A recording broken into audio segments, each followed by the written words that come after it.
कभी कभी दूसरों को सीख देने वालों को भी कोई सीख दे जाता है। ऐसा तब होता है जब इंसान को लगता है कि उसने सब जान लिया, अब उसके पास जानने को कुछ भी नहीं है। वही कोई ऐसा आ जाता है जो इस घमंड को चकनाचूर कर देता है। कुछ ऐसा ही हमारे ब्रजभूषण जी उर्फ पंडित जी के साथ हुआ। पंडित जी को गीता ज्ञान पढ़ते समझते और समझाते कई साल हो गए हैं। उन्हें लगता था कि उन्होंने अपने मन को जीत लिया है। उन्हें गुस्सा नहीं आता और शोक नहीं मनाते, मोह नहीं करते और घमंड भी उन्हें नहीं है। लेकिन पंडित जी नहीं जानते थे कि इस तरह की सोच रखना भी तो एक घमंड ही है। खैर, आखिर है तो हम सब इंसान ही। कितनी भी कोशिश कर ले, लेकिन गलतियां तो कर ही बैठते हैं। हुआ यूं कि एक बार ब्रजभूषण जी उर्फ पंडित जी को अपने गीता ज्ञान के सेशन के लिए दूसरे शहर जाना था। जिन्होंने बुलाया था वे बहुत लंबे वक्त से पंडित जी के टच में थे, पहले उनके ब्लॉग पढ़कर और फिर उनसे बातचीत करके। इनका नाम विपुल कुमार था। जिन्होंने बुलाया था वे बहुत लंबे वक्त से पंडित जी के टच में थे, पहले उनके ब्लॉग पढ़कर और फिर उनसे बातचीत कर कर। इनका नाम विपुल कुमार था। ये पंडित जी के गीता ज्ञान से बहुत इम्प्रेस थे और चाहते थे कि एक बार पंडित जी उनके शहर में आकर उनके परिवार, रिश्तेदार और दोस्तों के बीच ज्ञान का सेशन करें, ताकि सबको गीता का अमृत वचन सुनने और समझने को मिले और सबका जीवन सुंदर और आसान बने। जब उन्होंने पंडित जी से अपनी ये इच्छा कही तो पंडित जी उन्हें एकदम हाँ नहीं कह पाए, क्योंकि अपने शहर में सेशन करना अलग बात है। आप घंटे 2 घंटे में घर वापस आ सकते हैं, लेकिन दूसरे शहर में जाने का मतलब है कि 1 या 2 दिन लग सकते हैं। सफ़र भी लंबा रहता है और जब पंडित जी का शरीर इस तरह का नहीं रह गया कि घंटों लंबी सफ़र के बाद वह सेशन में भी लगातार बोल सकें। हाँ, मन उनका ज़रूर चाहता है कि वे खूब गीता ज्ञान बांटें, लेकिन मन के साथ तन का तालमेल भी तो ज़रूरी है। एक हाथ से ताली कहाँ बज पाती है। लेकिन विपुल कुमार जी ने दोबारा रिक्वेस्ट की, कहा कि वे पंडित जी के लिए सबसे कंफर्टेबल कार का अरेंजमेंट कर देंगे, रहने का भी अरेंजमेंट शहर के बेस्ट होटल में करवा देंगे। पंडित जी बस हाँ बोल दें। पंडित जी से इतना प्यार और अधिकार से की हुई रिक्वेस्ट को टाला नहीं गया और उन्होंने हाँ बोल दिया। इस बार सरला जी भी बहुत खुश नहीं थी साथ जाने के लिए, लेकिन उन्होंने सोचा इस बहाने दूसरा शहर भी देख लिया जाएगा, तो वे भी साथ चलने के लिए तैयार हो गई। फिर विपुल कुमार जी और पंडित जी ने एक दिन तय किया और उस दिन प्लान के अकॉर्डिंग सुबह सुबह एक गया पंडित जी के घर पहुंच गई। क्या आपका ड्राइवर एक बहुत कम उम्र का लड़का था। उसका नाम सागर था।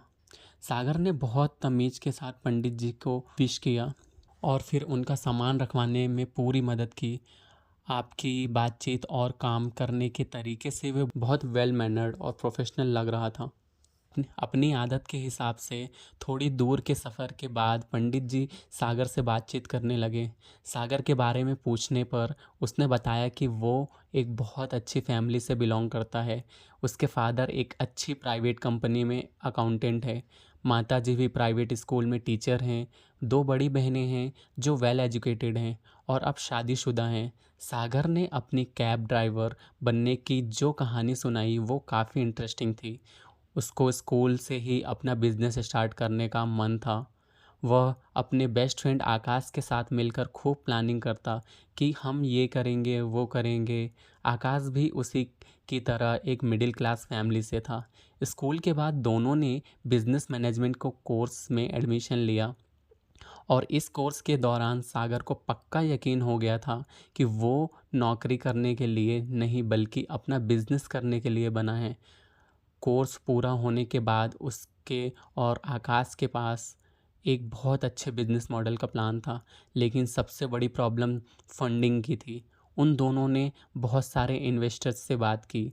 सबको उनका आइडिया भी पसंद आया, लेकिन कोई भी, 2 फ्रेश ग्रेजुएट जिनका कि कोई वर्क एक्सपीरियंस नहीं था, इन्वेस्ट नहीं करना चाहते थे। अब उन दोनों के पास बैंक लोन के अलावा कोई और ऑप्शन नहीं था, लेकिन रकम बड़ी थी और लोन के लिए बैंक को कोई सिक्योरिटी चाहिए थी जो इनके पास नहीं थी। इस तरह से ये ऑप्शन भी नहीं रहा। सागर के पापा के पीएफ के पैसे थे, लेकिन वही उनकी इकलौती सेविंग थी। बाकी का सब कुछ तो उसकी सिस्टर्स की शादियों में खर्च हो गया था। आकाश के घर का हाल भी कुछ ऐसा ही था।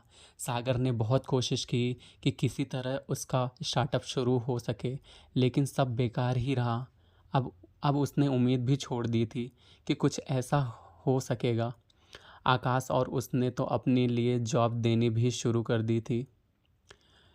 सागर के पिता जानते थे कि उनका बेटा काबिल है, उसका विज़न भी एकदम क्लियर है, बस उसे एक बार के सपोर्ट की ज़रूरत है। लेकिन वो फिर भी अपने बेटे की डिटर्मिनेशन को चेक करना चाह रहे थे। आखिर बात उनकी ज़िंदगी भर की जमा पूंजी की थी। उन्होंने सागर के आगे शर्त रखी कि अगर वो 1 साल के अंदर सही तरीके से उन्हें 5 लाख कमा कर देगा तो वो उसके स्टार्टअप में इन्वेस्ट करने के तैयार थे। सागर ने इसे एक चैलेंज की तरह लिया और एक्सेप्ट भी कर लिया। अगर वो जॉब ढूंढता तो उसमें काफ़ी टाइम वेस्ट होने के चांसेस थे, और अगर मिल भी जाती तो इतनी सैलरी मिलने के चांसेस भी कम थे कि उसके फादर की शर्त पूरी हो पाती। इसलिए उसने कोई ऐसा काम करने की सोची जो सही भी हो और पैसा भी कमा सके। तब आकाश ने उसे आइडिया दिया कि उसे ड्राइविंग बहुत अच्छे से आती है, क्यों ना वो उसी में अपनी किस्मत आजमाए। सागर भी इस बात को मान गया और अपने दोस्त के फादर की ट्रांसपोर्ट कंपनी में काम शुरू कर दिया। इस काम में उसे अच्छी कमाई हो जाती है, इसलिए उसे उम्मीद है कि वो अपने फादर की शर्त पूरी करेगा और फिर उसका अपना बिजनेस शुरू हो सकेगा। पंडित जी सागर के डिटर्मिनेशन से बहुत खुश हुए। अपने एम के लिए उसका भरोसा बहुत शानदार था। उन्हें पूरा यकीन था कि वो कामयाब होकर रहेगा। सागर को मोटिवेट करने के लिए पंडित जी ने बताया कि वे गीता ज्ञान नाम से ब्लॉग चलाते हैं, और ये ब्लॉग उन्होंने तब शुरू किया था जब उनका रिटायरमेंट बस होने ही वाला था। उनका सपना था कि हर कोई गीता को समझ पाए।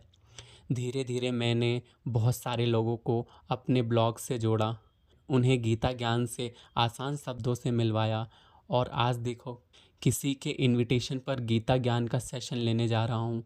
मैं अब इतना बिज़ी रहने लगा हूँ कि मुझे एक डायरी रखनी पड़ती है, ये नोट करने के लिए कि मैं किस दिन कहाँ सेशन करने जा रहा हूँ।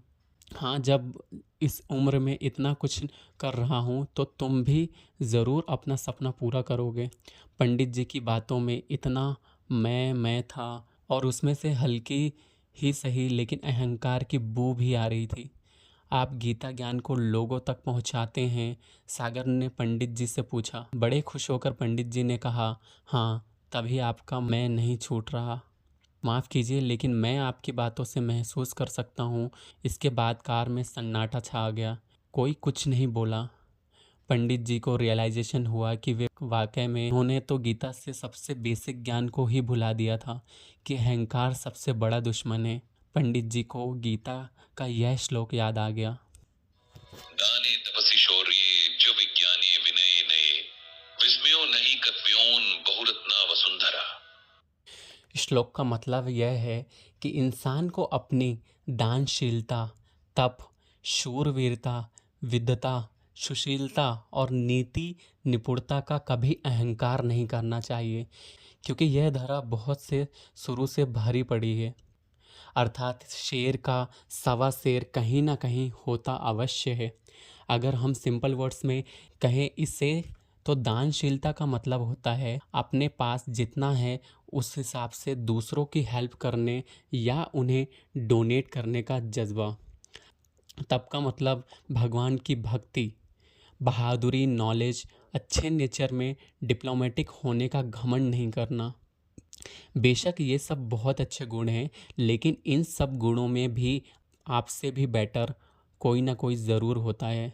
पंडित जी को अब अपनी गलती का एहसास हुआ और उन्होंने भगवान श्री कृष्ण से अपने अहंकार के लिए क्षमा मांगी। तब तक उनकी मंजिल आ गई थी। सागर ने पंडित जी से माफ़ी मांगी कि उसने अगर कुछ गलत कह दिया हो तो माफ़ कर दें।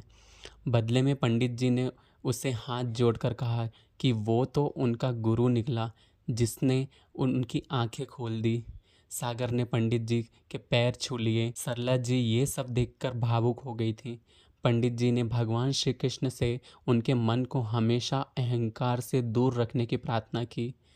और इसी तरह से यह एपिसोड भी यहीं समाप्त होता है जिसे आप सुन रहे थे SY के क्रिएटर के शो पर।